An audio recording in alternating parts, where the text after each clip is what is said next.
Hello guys, I am Ricky and your most welcome to our YouTube channel Nirmala Nirvana Classes. जैसा कि जानते हैं physics चल रहा है और फिजिक्स में जो टॉपिक आज देखेंगे हम लोग वह है विद्युत का चुंबकीय प्रभाव, है ना। विद्युत का चुंबकीय प्रभाव अर्थात चुंबकीय प्रभाव विद्युत पर या विद्युत का चुंबकीय प्रभाव जो समझ सकते हैं। इसमें मूल रूप से जो है यह बात समझने की होती है कि ऐसा देखिए, जो भी फिजिक्स में जो भी सिद्धांत दिए गए हैं या जो भी बातें कही गई है वह इस तरह से है कि दैनिक जीवन में वह उस तरह की घटना घटी है और उसको जो है लिपिबद्ध किया गया है, उसके रीजन को ढूंढा गया है कि वह क्यों हुआ।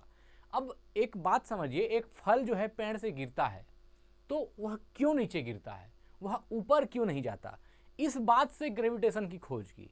इसी तरह से जो है घटनाएं होती है, उस पर रिसर्च होती है, उसको लोग जो है उसको खोज करते हैं कि आखिर ये कैसे हुआ, क्यों हुआ, और उसका जवाब जो है मिलता है और हम उसको पढ़ते हैं। यहाँ पर जो बात होती है कि विद्युत का चुंबकीय प्रभाव में क्या पढ़ेंगे कि जैसे मान लीजिए यह कोई एक कंडक्टर है, यह कोई एक चालक है, इसमें इलेक्ट्रॉनों का प्रवाह हो रहा है ना, विद्युत धारा जो है इसमें गमन कर रही है।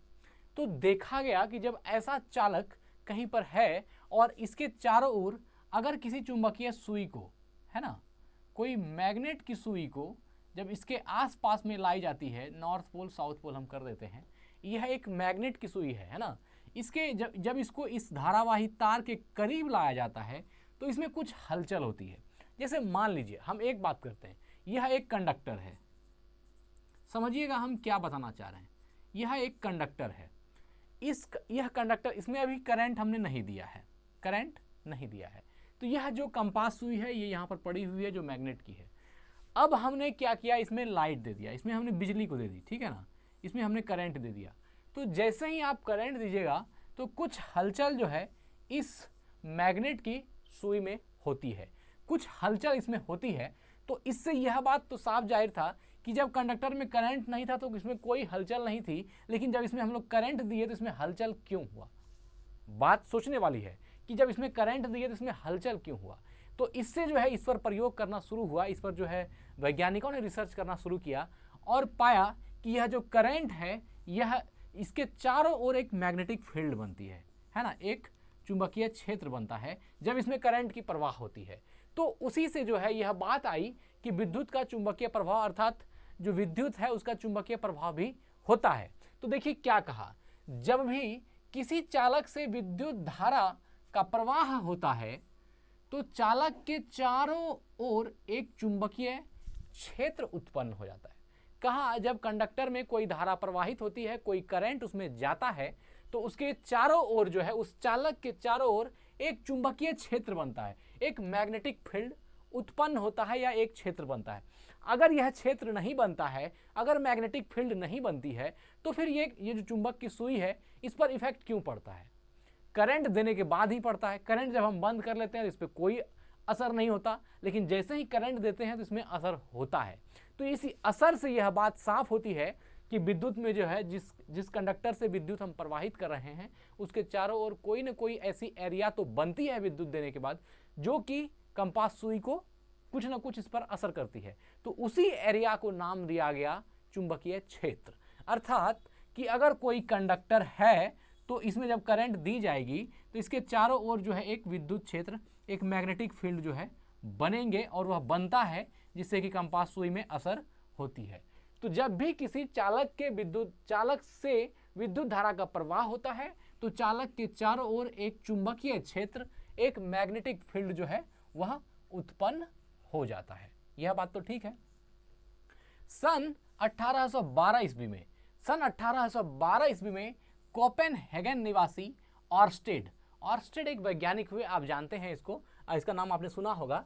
तो सन 1812 ईस्वी में कोपेनहेगन निवासी ऑर्स्टेड ने एक प्रयोग द्वारा पता लगाया कि यदि धारावाही तार अर्थात धारावाही चालक या धारावाही कंडक्टर के समीप चुंबकीय सुई रखी जाए तो यह विचलित हो जाती है।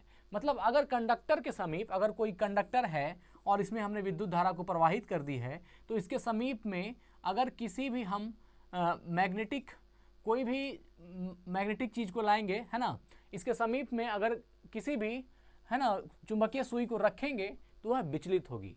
जैसे मान लीजिए यह एक चुंबकीय सुई है ना, यह एक चुंबकीय सुई है, तो यह जब इसमें धारा का हम प्रवाह करेंगे, इसमें धारा देंगे, तो क्या होगा, इसमें कुछ न कुछ विचलन होगा, और वह विचलन ही जो बताती है कि विद्युत धारा प्रवाहित होने के बाद उस तार के चारों ओर क्या होती है, एक चुंबकीय क्षेत्र का निर्माण होती है, या एक चुंबकीय क्षेत्र जो है वहाँ उत्पन्न होता है। तो वही कहा सन 1812 ईस्वी में कोपेनहेगन निवासी ऑर्स्टेड ने एक प्रयोग द्वारा पता लगाया कि यदि धारावाही तार के समीप चुंबकीय सुई रखी जाए तो यह विचलित हो जाती है। चूंकि चुंबकीय सुई केवल चुंबकीय क्षेत्र में ही विचलित होती है। चुंबकीय सुई कब विचलित होगी, चुंबकीय क्षेत्र में ही विचलित होगी। अगर चुंबकीय क्षेत्र नहीं बनेगा तो चुंबकीय सुई विचलित नहीं होगी, और अगर चुंबकीय सुई यहाँ पर विचलित हो रही है तो इसका मतलब क्या है, चुंबकीय क्षेत्र उत्पन्न हो रहा है, उस धारावाही तार के चारों तरफ एक चुंबकीय क्षेत्र उत्पन्न हो रहा है ना। तो चूंकि चुंबकीय सुई केवल चुंबकीय क्षेत्र में ही विचलित होती है, अतः स्पष्ट है कि विद्युत धारा चुंबकीय क्षेत्र उत्पन्न करती है। एकदम प्रूफ हो गया कि विद्युत धारा जो है, जो इलेक्ट्रिक करंट है, वह क्या करती है, मैग्नेटिक फील्ड को क्रिएट करती है, अर्थात चुंबकीय क्षेत्र को बनाती है।